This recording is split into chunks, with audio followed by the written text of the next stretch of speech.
بسم الله الحمد لله والصلاة والسلام على رسول الله وعلى آله وصحبه ومن اهتدى بهدى أما بعد സൂറത്തുൽ അൻകബൂത്ത് 1 മുതൽ 4 വരെയുള്ള ആയത്തുകളാണ് ഇന്ന് പുതിയ പാഠമായി നമ്മൾ പാരായണം ചെയ്തത്.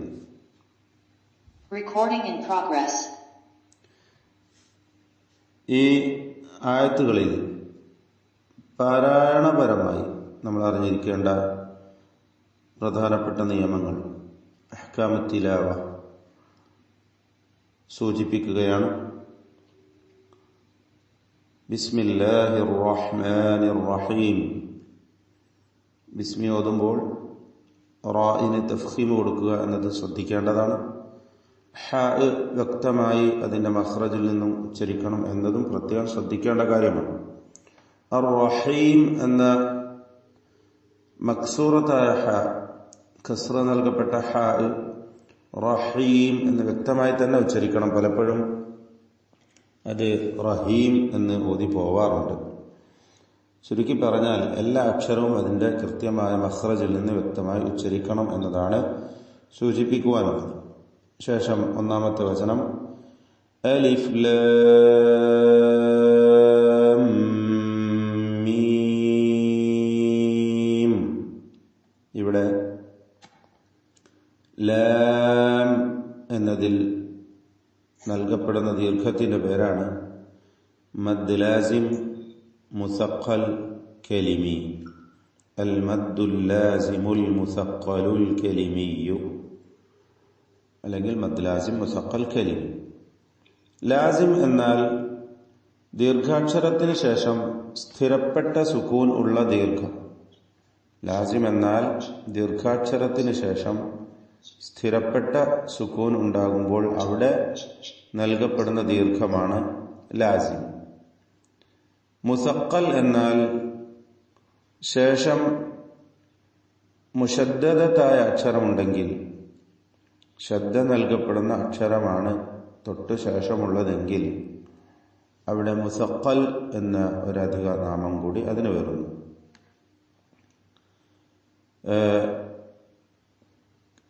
കലിമി എന്നാണ് ഞാൻ പറഞ്ഞെങ്കിൽ തിരുത്തുന്നു. കലിമി അല്ല, ഹർഫിയാണ്. സോറി, മദ് ലാസിം മുസഖൽ ഹർഫിയാണ്. കലിമി എന്ന് പറഞ്ഞു പോയെന്ന് തോന്നുന്നു. ഏതായാലും തിരുത്തുക. കലിമിയല്ല, മറിച്ച് ഹർഫി. മദ് ലാസിം മുസഖൽ ഹർഫി എന്നാണ് ഈ ദീർഘത്തിന്റെ പേര്. അപ്പോൾ മുസഖൽ എന്താണെന്ന് നമ്മൾ പറഞ്ഞു കഴിഞ്ഞു. ഹർഫി എന്ന് പറഞ്ഞാൽ ഇത് അക്ഷരമാണ്. ലാം എന്ന ഒരു അക്ഷരം ഒരു ഹർഫാണ് എന്നതുകൊണ്ടാണ്. എന്നാൽ ഇങ്ങനെ അല്ലാതെ കലിമത്തിൽ വരുന്ന ദീർഘമുണ്ട്. വലദ്ദാല്ലീൻ എന്നത് കലിമത്താണ്, ഒരു പദമാണ്. അപ്പോ അതിന് കലിമി എന്ന് അവിടെ പറയും. ഇവിടെ അക്ഷരമായതുകൊണ്ട് ഹർഫി എന്ന് പറയുന്നു. ഇവിടെ എന്താണ് മുസഖൽ ഹർഫി എന്ന് പറയാൻ? ശേഷമുള്ള മീമിന്മേൽ ശ്രദ്ധ വരുന്നു. ഉച്ചാരണത്തിൽ മീമിന് ശ്രദ്ധ വരികയും ഉന്നത്ത് നൽകപ്പെടുകയും ചെയ്യും എന്നതുകൊണ്ടാണ് അതിന് ലാമിന്റെ ദീർഘത്തിന് മുസഖൽ എന്ന് പേര് പറയുന്നത്. അതുപോലെ ഹർഫി. അപ്പോൾ 6 ഹറക്കത്തിന്റെ അളവിൽ ഈ ദീർഘം നൽകൽ നിർബന്ധമാണ്. ലാം ശേഷം മീമാണ്. ആ മീമിന് ഇതിന്റെ മീം, ലാമിന്റെ അന്ത്യത്തിൽ ഉച്ചരിക്കുന്ന മീം അടുത്ത മീമിലേക്ക് ലയിപ്പിച്ച് മുശദ്ദദത്തായ ശബ്ദ നൽകപ്പെട്ട ഒറ്റ മീമാക്കി മാറ്റി മണിച്ചുകൊണ്ട് ഉച്ചരിക്കണം. അപ്പോൾ ഉന്നത്തും കൂടി അവിടെ വരുന്നു. ലാം മീം. ഇതേപോലെ തന്നെയാണ് മീം എന്നതിലെ ദീർഘവും. പക്ഷെ ഒരു വ്യത്യാസം, മുസഖലല്ല മുഖഫഫാണ്. കാരണം അതിനുശേഷം മറ്റൊരു മുശദ്ദദത്തായ ശബ്ദ നൽകപ്പെട്ട അക്ഷരമില്ല എന്നതുകൊണ്ട്. അപ്പോൾ മീമിന്റെ മീം എന്നതിലെ ദീർഘത്തിന്റെ പേരാണ് അൽ മദ്ദുൽ ലാസിമുൽ മുഖഫഫ് അൽ ഹർഫി, മദ് ലാസിം മുഖഫഫ് ഹർഫി എന്ന്. ഒന്ന് മുസഖലാണ്, മറ്റേത് അതിന്റെ വിപരീതമായ മുഖഫഫാണ്. അപ്പോൾ ഈ രണ്ട് ദീർഘങ്ങൾ പ്രത്യേകം ശ്രദ്ധിക്കുക. 6 ഹറക്കത്തിന്റെ അളവിൽ 6 മാത്ര ദീർഘം നൽകൽ നിർബന്ധമാണ്. ഇതാണ് പ്രത്യേകം സൂചിപ്പിക്കുവാനുള്ളത്. ഇപ്രകാരം ദീർഘം നൽകപ്പെടുന്ന മറ്റ് അക്ഷരങ്ങളുമുണ്ട്. ആകെ 29 സൂറത്തുകളുടെ തുടക്കത്തിലാണ് ഇപ്രകാരം ഹർഫുകൾ കൊണ്ട് ആരംഭിക്കുന്നതായിട്ടുള്ളത്.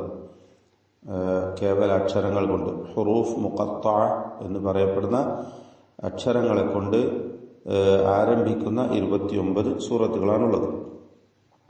അതിൽപ്പെട്ട ഒരു സൂറത്താകുന്നു സൂറത്തുൽ അൻകബൂത്ത്.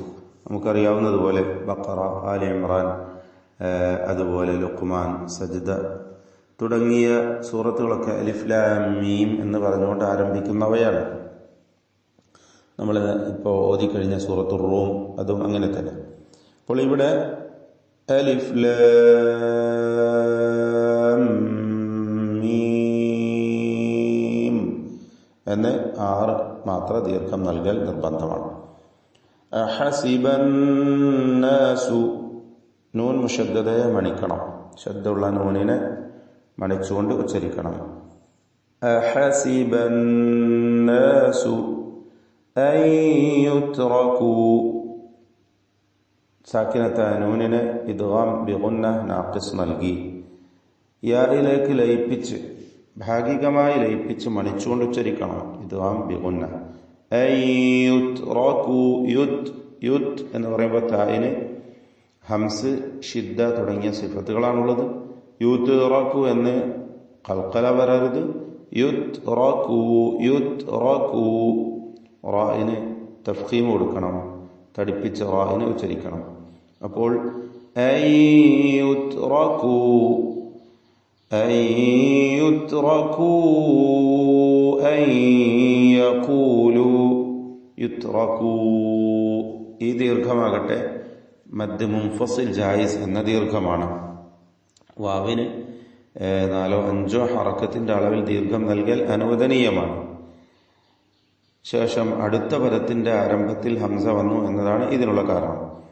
അൻ യഖൂലു, ഇവിടെയും ഇദ്ഗാം ബിഗുന്ന, യായിലേക്ക് നൂനിനെ ലയിപ്പിച്ച് മണിക്കുക, നാഖിസ്.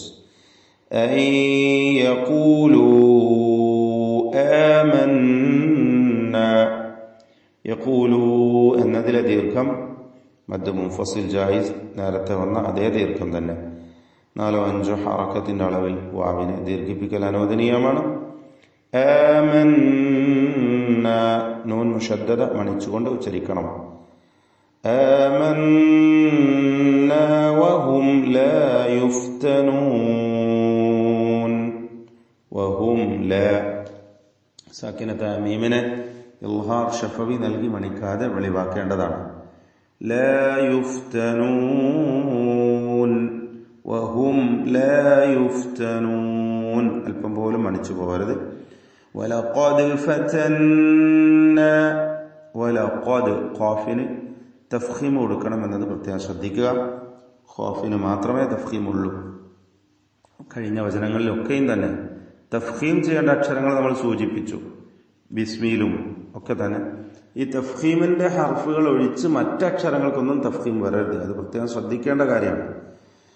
ഇവിടെയും അങ്ങനെ. വലഖദ്, ഖാഫിന് തഫ്ഖീം നൽകണം, ഇസ്തിഅലാന്റെ ഹർഫാണ്. ദാലിന് ചേർത്ത് വായിക്കുക ആയതുകൊണ്ട് ഖൽഖല സുഗ്റ നൽകി ശബ്ദം ഹർക്കത്ത് പോലെ ചലിപ്പിക്കണം. വലഖദ് ഫതന്ന, നൂൻ മുഷദ്ദദ, ശബ്ദ നൽകപ്പെട്ട നൂൻ വീണ്ടും വരുന്നു, മണിക്കുക. ഫതന്നല്ലദീന, അവിടെ 2 സുക്കൂനുകൾ ഒരുമിച്ച് വരുന്നത് കൊണ്ടാണ് ഫതന്ന എന്ന അലിഫ് കളയപ്പെടുന്നത്, ഇൽതിഖാ സാക്കിനീന്റെ പരിഹാരമായി. വലഖദ് ഫതന്നല്ലദീന മിൻ ഖബ്ലിഹിം, സാക്കിനത്തായ നൂനിനെ ഇഖ്ഫാ ഹഖീഖി നൽകി മണിച്ചുകൊണ്ട് മറച്ച് മണിച്ചുച്ചരിക്കണം. ശേഷം ഖാഫ് വന്നിട്ടുണ്ട്. തഫ്ഖീം ചെയ്യേണ്ട ഇസ്തിഅലാന്റെ ഹർഫാണ് ഖാഫ് എന്നതുകൊണ്ട് സാക്കിനത്തായ നൂനിന്റെ മണിക്കലിലും തഫ്ഖീം വേണം. മിൻ ഖബ്ലിഹിം ഖബ്ലിഹിം ബായിന് ഖൽഖല സുഗ്റ നൽകി സുകൂൻ ശബ്ദം ചലിപ്പിച്ച് വ്യക്തമാക്കി ഉച്ചരിക്കണം. ഖബ്ലിഹിം മിൻ ഖബ്ലിഹിം فليعلمن الله الذين صدقوا فليعلمن നൂൻ മുഷദ്ദദ ആവർത്തിച്ചു വരുന്നു, മണിച്ചുകൊണ്ട് ഉച്ചരിക്കുക. അല്ലാഹു എന്ന ഇസ്മുൽ ജലാലയിൽ ലാമിനെ തഫ്ഖീം ചെയ്ത് ശബ്ദം ഹറക്കത്ത് പോലെ ശബ്ദം പെരുപ്പിച്ചുകൊണ്ട് ശബ്ദഭാരത്തോടുകൂടി ഉച്ചരിക്കണം. ഫലയഅലമന്നല്ലാഹു ലാമിന്റെ മഖ്റജിൽ മാറ്റം വരാൻ പാടില്ല, സൂചിപ്പിച്ച കാര്യമാണ്. മഖ്റജിൽ യാതൊരു മാറ്റവുമില്ല, മറിച്ച് തഫ്ഖീം എന്ന സിഫത്ത് മാറുന്നു എന്ന് മാത്രം. ഇവിടെ തഫ്ഖീം നൽകപ്പെടുന്നു ലാമിന് എന്നതാണ് പ്രത്യേകത. ഫലയഅലമന്നല്ലാഹു الذين صدقوا സ്വാദിന് തഫ്ഖീം കൊടുക്കുക, തടിപ്പിച്ച് സ്വാദിനെ ഉച്ചരിക്കുക. ദാലിന് തഫ്ഖീം വരാതെ ശ്രദ്ധിക്കുക. വീണ്ടും ഖാഫ് വരുന്നു, അതിനും തഫ്ഖീം കൊടുക്കണം. صدقوا വലയഅലമന്നൽ കാദിബീൻ നൂൻ മുഷദ്ദദ മണിച്ചുകൊണ്ട് ഉച്ചരിക്കുക. വലയഅലമന്ന ശബ്ദ നൽകപ്പെട്ട നൂനിനെ ഉന്നത്ത് നൽകുക. അൽ കാദിബീൻ കാഫിന് ഇസ്തിഫാലിന്റെ ഹർഫായതുകൊണ്ട് തർക്കീഖാണ്. അതുപോലെ ഷദീദായ മഹ്മൂസായ അക്ഷരമാണ്. അൽ കാദിബീൻ ഇതുവരെയുള്ള എല്ലാ ഹർഫുകളിലും തഫ്ഖീമിൻ്റെതൊഴിച്ച് മറ്റെല്ലാറ്റിനും തർക്കീഖ് നൽകണം എന്നതാണ് ശ്രദ്ധിക്കേണ്ടത്. أم حسب الذين يعملون السيئات أم حسب ساكنة تاميمنا إظهار شفوي നൽകി മണിക്കാതെ വെളിവാക്കുക. ഹ വ്യക്തമാക്കി അതിന്റെ മഖ്റജിൽ നിന്ന് ഉച്ചരിക്കുക.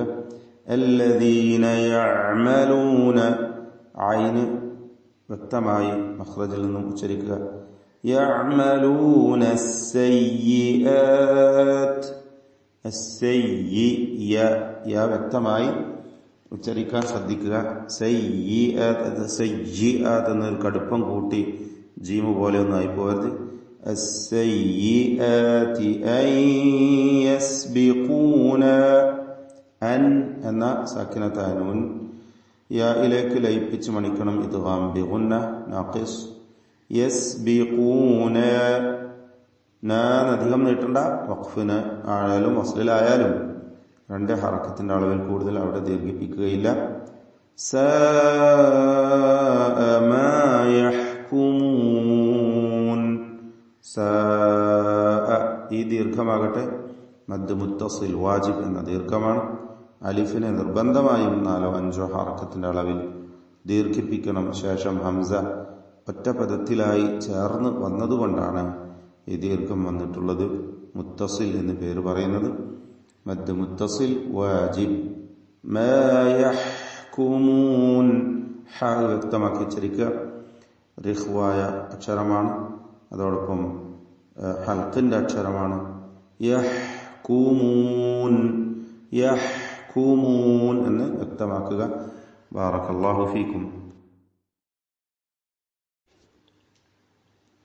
أعوذ بالله من الشيطان الرجيم. بسم الله الرحمن الرحيم. ألف لام ميم. أحسب الناس أن يتركوا أن يقولوا آمنا وهم لا يفتنون. ولقد فتنا الذين من قبلهم فليعلمن الله الذين صدقوا وليعلمن الكاذبين